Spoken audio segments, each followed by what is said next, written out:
તો સુરેન્દ્રનગર જિલ્લામાં અનેક સેવાભાવી લોકો સેવાની જ્યોત થકી માનવતા દર્શાવી રહ્યા છે। ત્યારે થાન ખાતે બે સેવાભાવી ગ્રુપે વીડ વિસ્તારમાં 23,000 નાળિયેરમાં ઘઉં, બાજરાનો લોટ, ગંગાજળ સહિત અંદાજે 11 ખાદ્ય વસ્તુઓ ભરી તેનું કીડિયારું પૂરી સેવાનું ઉત્તમ ઉદાહરણ પૂરું પાડ્યું છે। થાન ખાતે આવેલ દુઃખ ભંજન મેલડીમાં ગ્રુપ તેમજ સીતારામ ગૌશાળા ટ્રસ્ટ દ્વારા વર્ષોથી ગૌશાળા દર્શનાર્થીઓ તેમજ પદયાત્રીઓને રહેવા જમવાની સુવિધાઓની નિઃશુલ્ક સેવા પૂરી પાડવામાં આવે છે। તેમજ દર 11 1100 નાળિયેરનું કીડિયારું પૂરવામાં આવે છે। આ સેવાભાવી ગ્રુપે 21,000 નાળિયેરનું કીડિયારું પૂરવાનો સંકલ્પ લીધો હતો, જેના ભાગરૂપે ગ્રુપના સેવાભાવી યુવાનો છેલ્લા 2 મહિનાથી તૈયારી કરતા હતા। આ તકે બંને સેવાભાવી ગ્રુપના અંદાજે 70થી વધુ યુવાનો તેમજ વિશ્વ પ્રસિદ્ધ હાસ્ય કલાકાર અને પદ્મશ્રી એવોર્ડ વિજેતા શાહબુદ્દીન રાઠોડ સહિત સંતો, મહંતો, પૂજારીઓ અને મોટી સંખ્યામાં શહેરીજનો જોડાયા હતા અને સેવાના આ કાર્યને બિરદાવી પ્રશંસા કરી હતી।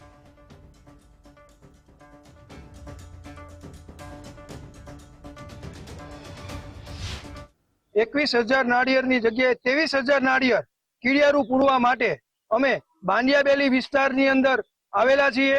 આ બાંડિયાબેલી વિસ્તારની અંદર 5 થી 6,000 કીડિયારું પૂરવા માટેના નાળિયેરો મૂકવામાં આવશે।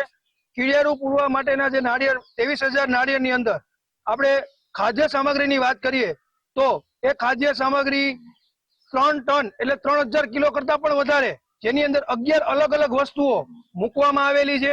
તરણેતર વીર વિસ્તારની અંદર નારિયેળ મૂકવા ગયા ત્યારે અમે સંકલ્પ કરેલો કે આગામી 11 આજુબાજુ આપણે અંદાજે 21,000 જેવા નારિયેળનો સંકલ્પ અને નારિયેળની અંદર કીડિયારું પૂરી આપણે સંકલ્પ કરેલો, પણ આજ રોજ તારીખ 6/6/2024 ના રોજ 21,000 ના બદલે 23,000 જેવા નારિયેળની અંદર કીડિયારું પૂરી અલગ અલગ થાનગઢની અંદર આ લગભગ 8 જેવા જંગલ વિસ્તાર છે, તેઓમાં અમારી 25 જેટલી ગાડીઓ અંદાજે 700 થી 800 માણસો કીડિયારું પૂરવા ગયેલા છે।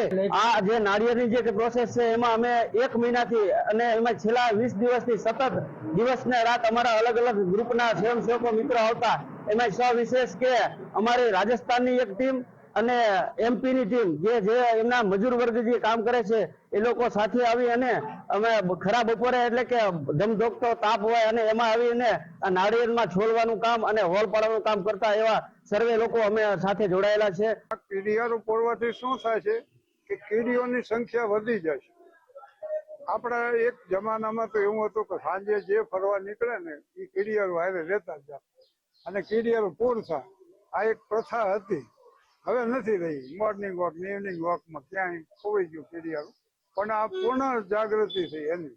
એટલે આનાથી થશે એવું કે કીડીઓની સંખ્યા વધશે ને એ કીડીઓ ઉધઈને ખાઈ જાય છે અને ઉધઈ જે ઉભા પાકને નુકસાન કરે છે ને એ નુકસાન થતું અટકી જાય છે।